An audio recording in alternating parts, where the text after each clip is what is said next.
Nell'elenco dei miti sulla storia, un posto particolare è occupato dagli eventi degli anni 30.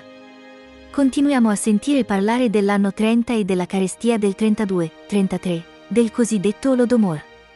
Ma c'è molto meno discorso sul genocidio degli anni 20 e sulla carestia organizzata dalla gerarchia bolscevica dopo la rivoluzione.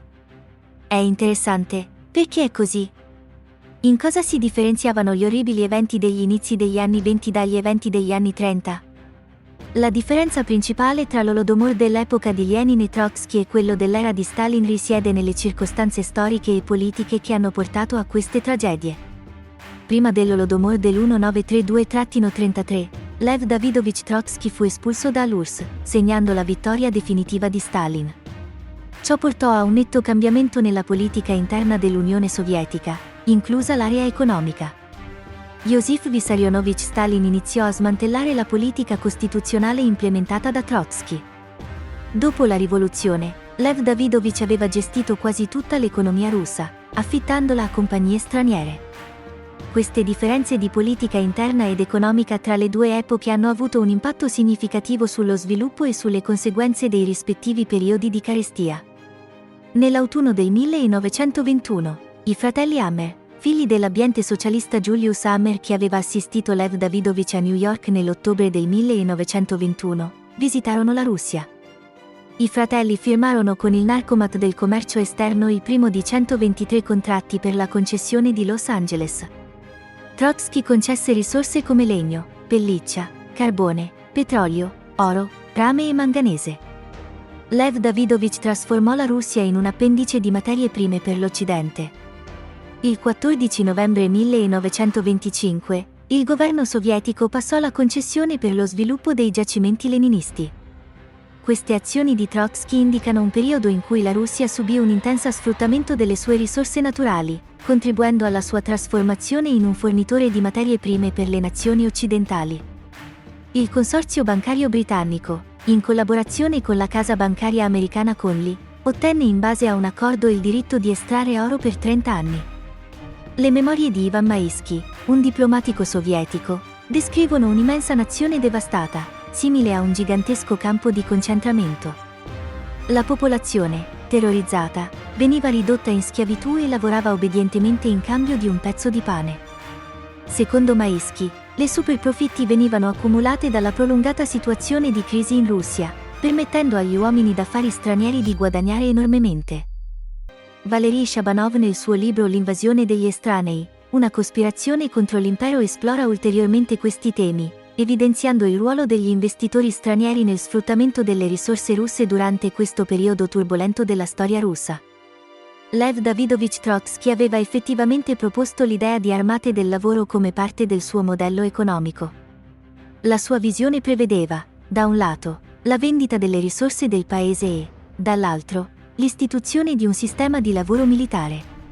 Secondo Trotsky, la fuga da queste armate del lavoro doveva essere considerata come un tradimento del regime. Egli riteneva che in quelle circostanze, il disertare dal lavoro fosse un atto di controrivoluzione tanto quanto una rivolta armata contro operai e contadini. Questa idea rifletteva un approccio rigoroso e militaristico al lavoro, con l'obiettivo di mobilitare rapidamente e spostare facilmente la forza lavoro da un'attività all'altra in modo efficiente. L'idea di Trotsky era quella di utilizzare le armate del lavoro come un mezzo per accelerare lo sviluppo industriale e economico, ma allo stesso tempo rappresentava una forma estrema di controllo statale sulla vita dei cittadini. Questa concezione aveva un impatto profondo sulla società sovietica, riflettendo la natura autoritaria del regime e la sua visione del lavoro come strumento di costruzione dello Stato e della società. Nel contesto della politica economica sovietica del primo dopoguerra, Trotsky e altri leader bolscevichi, come Nikolai Bukharin, adottarono approcci rigorosi e autoritari per trasformare la società. Secondo queste teorie, il lavoro sarebbe stato incentivato con il cibo, mentre la disobbedienza e l'indisciplina sarebbero state punite con la prigione o addirittura con la morte.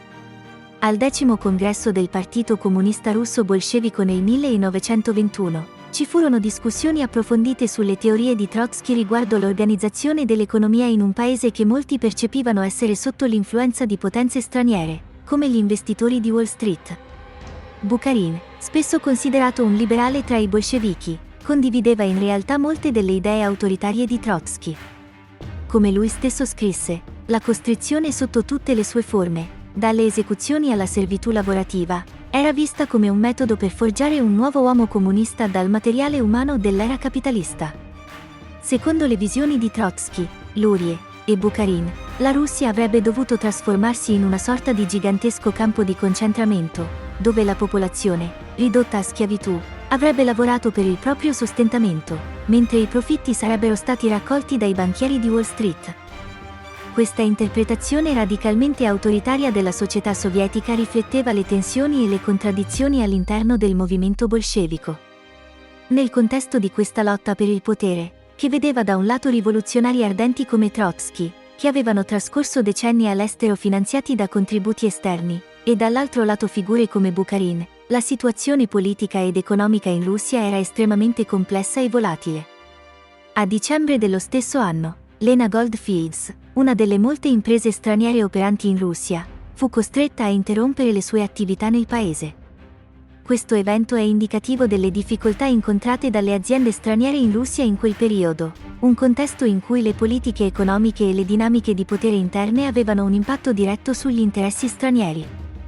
In questo scenario, la visione di un paese guidato dalla logica del campo di lavoro e del controllo totale sul popolo, sia da parte dei leader sovietici che dagli interessi stranieri, illustra la complessità e la brutalità della realtà politica ed economica della Russia post-rivoluzionaria.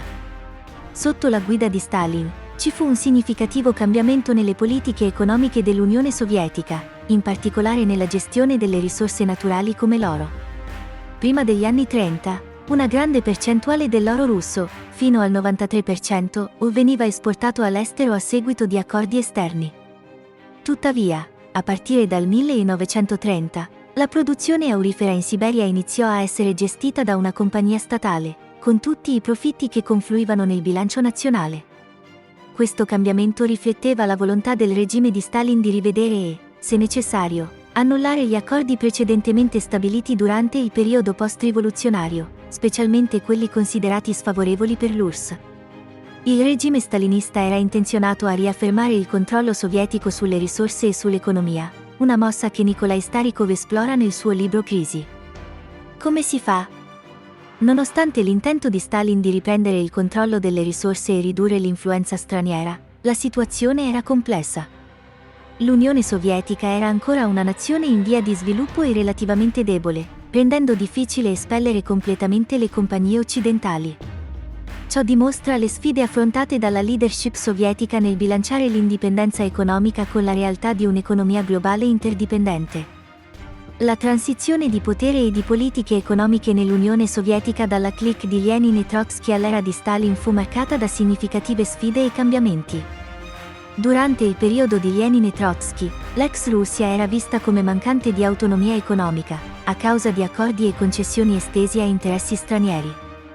Sotto Stalin, il governo sovietico si impegnò a recuperare una parte di questa autonomia perduta, sebbene con difficoltà, poiché doveva confrontarsi con gli internazionalisti che avevano precedentemente dominato la politica sovietica.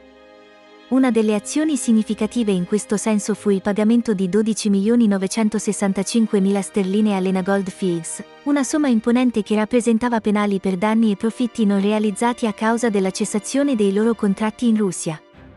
La lotta per l'indipendenza economica e il controllo delle risorse continuò, con particolare intensità nel settore bancario, dove l'establishment occidentale subì colpi sensibili. Stalin iniziò a limitare gli interessi stranieri che erano orientati a realizzare grandi profitti a spese della Russia. Questo periodo vide anche la soppressione dell'opposizione interna, in quanto Stalin consolidava il suo potere e riorientava le politiche economiche e politiche del paese. Questi eventi riflettono un periodo di profonda trasformazione all'interno dell'URSS, caratterizzato da un marcato nazionalismo economico e da un forte controllo governativo, sia sull'economia che sulla politica interna. L'opera di ristrutturazione economica intrapresa dal governo sovietico sotto Stalin includeva importanti cambiamenti nel settore bancario. Un esempio significativo fu la liquidazione di una banca, che venne incorporata nel Narcomat e Commissariato del Popolo o del Commercio Esterno. Inoltre, il direttore della banca russa, Olaf Berg, fu rimosso dal suo incarico. Anthony Sutton, nel suo libro Wall Street and the Bolshevik Revolution, e Priscilla Roberts, menzionano il ruolo degli attori finanziari internazionali, come Yakov Schiff, che trasferiva grandi somme di denaro a Maxim Marburg per scopi caritatevoli. I fondi della società bancaria di Maxim Marburg venivano trasferiti alla non banca di Stoccolma e da lì a Berg, per poi arrivare alle banche russe. Un altro aspetto interessante è il ruolo di Wall Street e degli Stati Uniti, rappresentato da figure come il colonnello House, consigliere del presidente Wilson. House descriveva gli obiettivi e le strategie del settore bancario e delle autorità degli USA e dell'Occidente in generale. Secondo gli archivi del colonnello House, un'idea proposta era quella di suddividere la vasta Russia in più entità più piccole, per un mondo più stabile, una Siberia indipendente e altre regioni suddivise nella parte europea del paese. Inoltre, un contratto di leasing firmato nel 1920 per un periodo di 60 anni con Frank van der Lippmann e il suo consorzio prevedeva lo sfruttamento di giacimenti di carbone e petrolio, nonché l'attività di pesca in una vasta area della Siberia settentrionale, estesa su 600.000 km². Questi accordi evidenziano l'entità dell'interesse e dell'influenza straniera sulle risorse naturali sovietiche, e il tentativo successivo da parte del governo sovietico di riaffermare il controllo su queste risorse. Se Trotsky, Kamenev, Bukharin e compagnia avessero vinto invece di Stalin, c'è l'opinione che l'Unione Sovietica si sarebbe trasformata in una serie di concessioni a favore di compagnie occidentali. Trotsky era noto per la sua enfasi sulla rivoluzione mondiale e per la sua tendenza a concedere risorse e industrie sovietiche alle aziende occidentali, mentre Stalin si impegnava per costruire uno Stato forte e per promuovere l'industrializzazione interna. La questione dell'industrializzazione sotto Stalin è particolarmente significativa. Quando iniziò il processo di industrializzazione nel 1925, l'Occidente rispose con un blocco aureo, significando che l'URSS poteva acquistare macchinari e attrezzature occidentali solo in cambio delle sue risorse naturali. Questo creava una situazione difficile per il governo sovietico. L'oro rimaneva inutilizzato nei forzieri dello Stato, mentre l'Occidente richiedeva petrolio, legname e, soprattutto, grano in cambio di attrezzature industriali. Di fronte a questa situazione, il governo di Stalin doveva scegliere tra il rinunciare all'industrializzazione o continuare le riforme economiche a rischio di carestie e rivolte. C'era anche la preoccupazione che continuare a dipendere dalle importazioni di attrezzature occidentali potesse rafforzare le posizioni politiche di coloro che erano considerati marionette di Wall Street, ovvero i sostenitori della linea di Trotsky. In questo contesto, la leadership stalinista prese decisioni cruciali che hanno plasmato il futuro economico e politico dell'URSS, cercando di ridurre la dipendenza dalle potenze straniere e di rafforzare l'autonomia e l'autosufficienza del paese. La situazione economica e politica dell'Unione Sovietica sotto Stalin era estremamente complessa. Di fronte alle difficoltà di industrializzazione e ai blocchi commerciali imposti dall'Occidente, Stalin scelse una strategia diretta e aggressiva. Questo portò all'inizio della collettivizzazione dell'agricoltura nell'estate del 1929, un passo significativo nella storia sovietica. La collettivizzazione aveva l'obiettivo di modernizzare l'agricoltura e aumentare l'efficienza della produzione agricola. Tuttavia, essa portò anche a gravi carestie e sofferenze tra la popolazione rurale. Lo Stato raccolse e esportò grano all'Occidente non per causare deliberatamente la fame, ma perché era l'unica opzione disponibile per pagare le importazioni di attrezzature industriali necessarie per la modernizzazione. La necessità di industrializzazione, in particolare di costruire un'industria difensiva potente, era guidata dalla percezione di una minaccia esterna. L'URSS era consapevole della potenziale ostilità delle potenze occidentali e della necessità di prepararsi a future sfide militari e politiche. In questo contesto, si inseriscono anche teorie e speculazioni sul ruolo delle agenzie di intelligence occidentali e il loro presunto coinvolgimento nell'ascesa di figure politiche come Adolf Hitler. V. Schindel, in particolare, sostiene che i servizi segreti statunitensi avessero preso sotto la loro ala un giovane politico tedesco, Adolf Hitler, vedendo in lui un potenziale asset strategico. Secondo questa teoria, l'ascesa di Hitler sarebbe stata facilitata o perlomeno osservata con interesse dagli Stati Uniti come parte di una strategia geopolitica più ampia. Tuttavia, è importante sottolineare che queste sono teorie e non vi sono prove concrete che supportino queste affermazioni. La teoria presentata da Nikolai Starikov nel suo libro Chi ha forzato Hitler ad attaccare Stalin suggerisce un legame diretto tra il destino di Adolf Hitler e Lev Trotsky, e implica l'influenza degli interessi finanziari occidentali, in particolare di Wall Street, sull'ascesa del nazismo in Germania. Secondo questa teoria, ogni volta che Stalin infliggeva un colpo a Trotsky, il movimento di Hitler riceveva un immediato supporto finanziario da Wall Street. Questa interpretazione suggerisce che Hitler si offrì come un spadaccino della civiltà nella lotta contro il marxismo, ovvero contro la Russia, e che i servizi segreti americani lo avrebbero appoggiato in questo ruolo. I successi di Hitler e la crescita del suo movimento sono tracciati a partire dal 1920. Da avere solo 12 mandati nel Reichstag nel 1930, il numero crebbe significativamente, raggiungendo 100 seggi nel 1930 e poi 230. Il 3 agosto 1929, il partito nazista tenne il suo più grandioso raduno a Norimberga, con 200.000 membri del partito trasportati in 30 treni speciali. Circa 20.000 membri delle SA-Sturmabteilung marciarono davanti a Hitler, un'impresa notevole per un'organizzazione politica che nell'estate del 1928 non aveva fondi per un raduno e aveva poi perso le elezioni. Tuttavia, è fondamentale sottolineare che queste sono interpretazioni e teorie che non sono universalmente accettate o supportate da evidenze concrete. La storia delle relazioni tra nazismo, capitalismo occidentale, e l'Unione Sovietica è complessa e oggetto di dibattiti storici continui. Gli storici si affidano a documenti e prove per tracciare queste connessioni, e molte di queste teorie rimangono speculative. La teoria che i servizi di intelligence di Gran Bretagna, Stati Uniti e Francia abbiano sostenuto il movimento nazista di Hitler è un argomento di dibattito e speculazione tra alcuni storici e analisti. Questa prospettiva suggerisce che il supporto occidentale a Hitler fosse parte di una strategia più ampia per contrastare l'Unione Sovietica e il marxismo. Tuttavia, è importante sottolineare che queste sono interpretazioni che non sono ampiamente accettate o supportate da prove concrete nella comunità storica mainstream.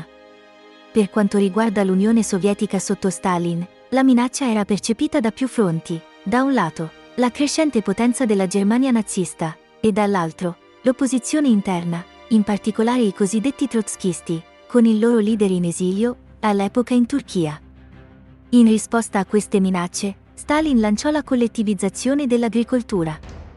Il 5 gennaio 1930, il Comitato Centrale del Partito Comunista Bolscevico emise un decreto sui tempi e le misure di supporto statale per la collettivizzazione. Questa politica mirava a completare la collettivizzazione nelle regioni produttrici di grano entro la primavera del 1931. Entro la fine del 1930, la Repubblica dei Tedeschi del Volga fu tra le prime regioni dell'URSS a completare quasi completamente la collettivizzazione. Nelle altre regioni produttrici, la collettivizzazione fu completata all'inizio del 1932. Per esempio, in Ucraina, il 72% delle fattorie erano collettivizzate, nella Bassa Volga l'84%, nella Media Volga il 64% e nel territorio del Nord Caucaso l'81%, come descritto nel libro Fame, 1932-1933 di Kondrashin. Questa massiccia ristrutturazione dell'agricoltura ebbe profonde conseguenze sulla società e sull'economia sovietiche, portando a carestie e sofferenze diffuse, in particolare durante il periodo della grande carestia del 1932-33. La tragedia della campagna russa durante il periodo di collettivizzazione è uno degli eventi più dolorosi nella storia sovietica. L'idea dietro la collettivizzazione forzata era quella di consolidare l'agricoltura, creando aziende agricole più grandi e più efficienti, e rendendo più facile la requisizione di grano da parte dello Stato. Tuttavia, questa politica si scontrò con forti resistenze e quasi portò a una guerra contadina. L'agricoltura zarista, una delle più potenti al mondo, era stata distrutta nei primi anni del Novecento, e l'URSS aveva bisogno urgentemente di un nuovo sistema agricolo. Tuttavia, la collettivizzazione forzata portò a gravi problemi. Di fronte alle crescenti tensioni e resistenze, il regime di Stalin dovette temporaneamente fare un passo indietro. Gli errori e le distorsioni della collettivizzazione furono presto riconosciuti, e furono adottate misure correttive. Uno dei risultati immediati fu il massiccio esodo dei contadini dai kolchoz, che erano diventati molto impopolari. Di conseguenza, Il livello di collettivizzazione diminuì drasticamente verso la fine dell'estate del 1930, scendendo quasi a 2/3 in tutta l'URSS e al 21% nella RSFS russa, al 20%. Come sottolineato nel libro Tutto scorre di Vasily Grossman, in questo periodo, quasi tutto nell'Unione Sovietica era subordinato agli obiettivi difensivi. Questo includeva la costruzione di nuove fabbriche e infrastrutture, molte delle quali erano progettate per scopi duali sia civili che militari. Questo approccio rifletteva la priorità di Stalin di preparare il paese a future sfide militari, in un periodo di crescente tensione internazionale e sospetto verso le potenze occidentali. Il periodo prebellico in Unione Sovietica fu caratterizzato da un'intensa focalizzazione sull'industrializzazione, soprattutto in termini di preparazione alla guerra. Tutti i 10.000 stabilimenti costruiti durante i 2 piani quinquennali prebellici furono orientati verso la produzione difensiva. Mentre molte di queste strutture non erano redditizie per produzioni civili come automobili, combinati o trattori, si rivelarono efficaci per la produzione di artiglieria, aerei e carri armati. Secondo Mironenko, nel suo studio sull'Holodomor in Russia, la necessità di industrializzazione e, più specificamente, la preparazione alla guerra costrinse le autorità a espropriare quasi tutto il grano dai contadini. Più di 1/5 dell'intero raccolto veniva esportato fuori dal paese. Tuttavia, ciò non era ancora sufficiente per soddisfare le esigenze dello Stato. Nel settembre 1930, il Comitato Centrale del Partito Comunista di tutta l'Unione bolscevico decise di intensificare la collettivizzazione. Nel 1930, le raccolte statali di grano raddoppiarono rispetto al 1920, con un record di 222 milioni di centneri di grano estratti dalle campagne per le riserve di grano dello Stato. La resistenza alla collettivizzazione e alle espropriazioni portò a ciò che alcuni hanno definito la grande guerra contadina nell'URSS. I kolozniki, membri dei kolchoz, furono spesso puniti da gruppi di attivisti locali, i cosiddetti Unioni per la lotta alla disciplina, che agivano con impunità e tolleranza da parte delle autorità a livello distrettuale.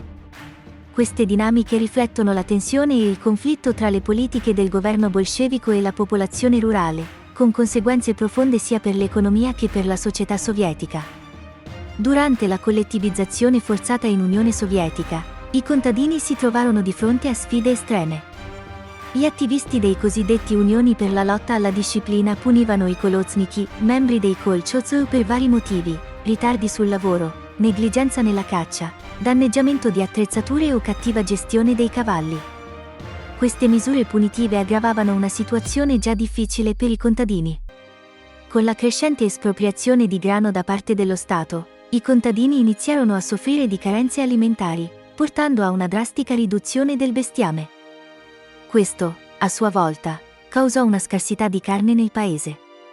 Il 30 giugno 1931, il Comitato Centrale del Partito Comunista di tutta l'Unione bolscevico emise un decreto per lo sviluppo dell'allevamento socialista, che includeva la requisizione forzata di bestiame dai contadini.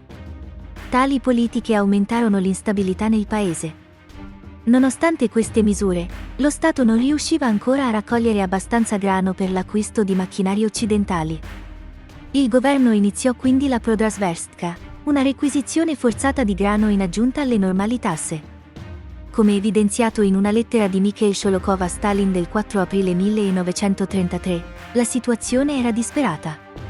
Sholokhov riferì di una contadina del distretto di Vyoshenskaya che, indicando il grano sui campi, disse: "Il nostro grano non appartiene all'estero. Lo mangeremo noi stessi." In questo contesto turbolento, c'erano anche tensioni politiche interne. Membri della vecchia guardia leninista e trotskista speravano di rovesciare Stalin e recuperare il potere per sé. Questi conflitti interni al partito e le lotte per il potere aggiungevano ulteriore instabilità in un periodo già segnato da carestie, repressione e disastro economico. Durante gli anni 30, l'Unione Sovietica attraversò un periodo estremamente tumultuoso e tragico. Molti membri dell'élite politica, che occupavano posizioni di alto livello, parteciparono attivamente alla collettivizzazione e alla Prodrasverstka. Le direttive su quanti kulaki, contadini benestanti, e i loro presunti sostenitori fossero presenti in ciascuna gubernia provincia e su come gestirli venivano inviate da Mosca tramite l'OGPU, organo di polizia di Stato. È importante ricordare che in quel periodo l'NKVD, il Commissariato del Popolo per gli Affari Interni, predecessore del KGB, aveva un ruolo significativo nel controllo del paese, sotto la direzione di Genrikh Jagoda. In seguito, furono scoperti complotti all'interno dell'NKVD stesso. La natura della campagna di collettivizzazione, così come è stata condotta, potrebbe aver contribuito a creare le condizioni per un'esplosione sociale. La situazione divenne catastrofica negli anni 1932-1933, quando una terribile siccità colpì il paese, aggravando una situazione già critica. Con scorte di grano insufficienti e un raccolto scarso, la carestia divenne inevitabile. Le regioni più colpite furono quelle della Bassa Volga, del Nord Caucaso, del Sud Urali e dell'Ucraina. La mortalità dovuta alla carestia è stimata in modi diversi, con cifre che a volte differiscono di 2 o 3 volte. Tuttavia, indipendentemente dalle cifre esatte, è innegabile che la carestia sia stata una tremenda catastrofe, con conseguenze devastanti per milioni di persone. Questo periodo rimane uno dei più bui nella storia sovietica e continua ad essere oggetto di intensi dibattiti e ricerche storiche.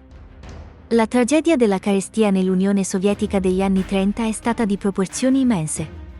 Secondo i dati storici, la popolazione dell'URSS si ridusse da circa 165 milioni di persone nell'autunno del 1932 a 158 milioni nell'aprile del 1933, con una diminuzione di circa 7 milioni di persone, soprattutto nell'ambito della popolazione rurale. Questo periodo di carestia, noto anche come Olodomor in Ucraina, è stato particolarmente devastante nelle regioni agricole, dove il grano veniva requisito quasi interamente dallo Stato. La carestia non era limitata solo all'Ucraina, ma colpì diverse regioni dell'Unione Sovietica, rendendo inadeguato descriverla come un evento specifico all'Ucraina. Le reazioni internazionali a questa tragedia furono varie. Ad esempio, ci fu il ritiro di Fridtjof Nansen dalla Lega delle Nazioni in segno di protesta. Allo stesso tempo, alcuni in Occidente si aspettavano il crollo del potere di Stalin e si preparavano a riprendere il controllo perduto in Russia. C'è una teoria che suggerisce che i servizi segreti occidentali fossero coinvolti nell'organizzazione della carestia come parte di un'operazione speciale volta a cambiare il governo al Cremlino. Tuttavia, è importante sottolineare che queste sono interpretazioni e non vi sono prove concrete universalmente accettate che supportino queste affermazioni. La questione rimane un argomento di dibattito e ricerca storica. La teoria che la carestia del 1932-1933 in Unione Sovietica sia stata influenzata dalle politiche occidentali è un argomento di discussione tra alcuni storici e analisti. Secondo questa prospettiva, una delle principali cause della carestia fu la politica dei paesi occidentali, che richiedevano pagamenti in grano per l'esportazione di attrezzature necessarie alla modernizzazione economica dell'URSS. In questo contesto, si menzionano spesso i negoziati tra Joachim von Ribbentrop e alcuni industriali britannici nel maggio del 1933 presso la tenuta di Sirenried-Eterding, un magnate del petrolio. In questi incontri, si discusse anche della divisione del mercato russo in relazione a un presunto imminente colpo di Stato in URSS. Queste interpretazioni suggeriscono che gli eventi del1932-33 furono un tentativo dell'Occidente di riacquistare il controllo sulle risorse della precedente Russia imperiale. Si sostiene anche che, oltre alla siccità e alla carestia, vi furono politiche genocidarie nei confronti dei contadini messe in atto da Lenin e Trotsky nei primi anni '20. Infine, questa visione suggerisce che l'ascesa di Hitler al potere in Germania nel 1933 fu finanziata dalle stesse entità che avevano supportato Lenin e Trotsky in Russia. È importante sottolineare che molte di queste interpretazioni sono discutibili e non universalmente accettate nella comunità storica. Mentre alcune di queste teorie possono avere elementi di verità o essere basate su documenti storici, altre parti possono essere speculazioni o interpretazioni di eventi storici complessi. La storia della carestia sovietica e il contesto internazionale dell'epoca continuano a essere oggetto di intensi studi e dibattiti tra storici e accademici. L'idea che Wall Street abbia preparato Wilhelm II contro l'impero russo prima della Prima Guerra Mondiale e poi abbia coltivato Hitler contro Stalin è una teoria che emerge in alcuni ambiti della storiografia e della speculazione storica.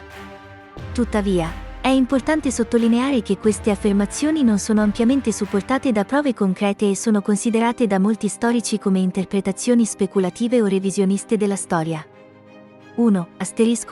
Preparazione di Wilhelm II La teoria secondo cui Wall Street o altri interessi finanziari occidentali abbiano in qualche modo preparato o influenzato l'imperatore tedesco Wilhelm II per un conflitto contro la Russia zarista non è ampiamente accettata nella comunità storica.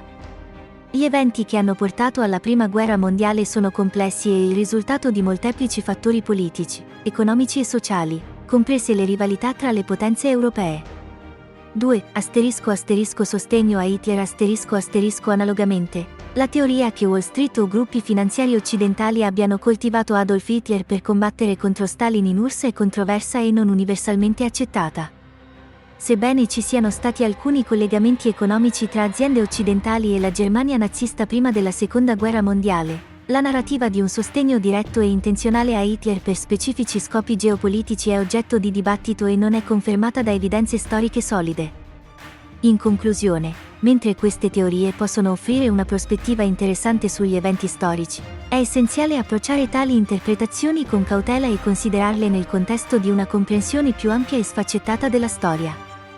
La storia delle relazioni internazionali e dei conflitti del XX secolo è estremamente complessa e continua ad essere esaminata e discussa dagli storici.